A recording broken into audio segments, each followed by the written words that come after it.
the day 200 students prayed for their city. This is a true incident that happened in my life as a reaction to a suspected disaster. It changed the way I looked at the power of the human mind. Have you ever wondered whether a group of calm, positive minds can influence not only people, but even the environment around them?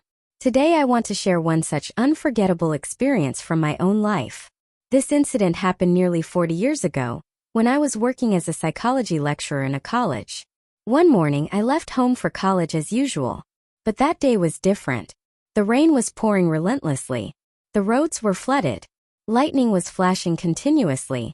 The strong wind was becoming stronger with every passing minute.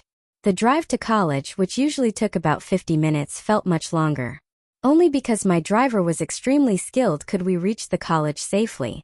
As I entered the campus and was about to walk into my first lecture, the college in charge stopped me. She looked worried. She said, "Please complete only this lecture, and then send all the students home immediately. There is a cyclone alert. All schools and colleges have been instructed to close, so that students can reach home safely." I nodded and walked into a classroom with nearly 200 college students. After greeting them, I informed them about the cyclone warning. Naturally, the entire classroom became anxious. Then a thought crossed my mind.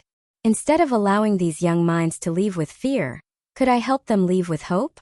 So I asked them a simple question. Suppose this cyclone really reaches our city. None of us knows what tomorrow may look like. Before we leave, can we spend a few minutes doing something positive? Not only for ourselves but also for our families, our city and nature. The students looked at one another with complete confusion. One girl finally stood up and said, "Madam, we are psychology students. We don't know any spiritual or healing techniques that can work on the nature. What can we possibly do?" I smiled. I replied, "You don't need to know any spiritual or healing technique. You only need an open mind and a sincere intention." Then I made one thing very clear. If anyone feels this is meaningless or unscientific, you are completely free to leave the classroom right now. I won't feel bad. Only thing, in case if you choose to leave, go home straight. Please do not loiter around. It's a matter of your safety, dear all. I looked around the lecture hall. Not even one student stood up. Every one of those 200 young people decided to stay. I requested everyone to close their eyes. The classroom became absolutely silent. I first guided them to relax. Then I asked them to imagine themselves surrounded by a beautiful white light. Calm. Safe. Peaceful. Next, I asked them to visualize their families surrounded by the same peaceful light. Then their homes. Gradually we expanded that visualization to include the entire neighborhood. Then the whole city. And finally the surrounding environment. I requested them to imagine nature returning to perfect balance. The winds becoming gentle. The rain becoming normal. People remaining safe. And harmony prevailing everywhere.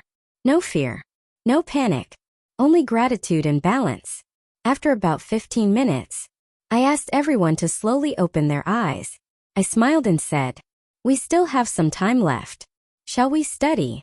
Immediately the entire class protested. Then I suggested that we can play some classroom game. All were happy.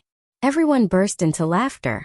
After such a deep exercise, nobody was in the mood to study. So instead we had started playing a simple classroom game. Barely a few minutes had passed when one student suddenly looked out of the window. Then another. Soon the entire class turned towards the windows. The rain had almost stopped. The dark clouds were beginning to clear. And rays of bright sunlight were slowly spreading across the campus. The atmosphere outside had changed dramatically. Later, the cyclone warning did not materialize for our city. Now, was this merely a coincidence? Did the weather system naturally change?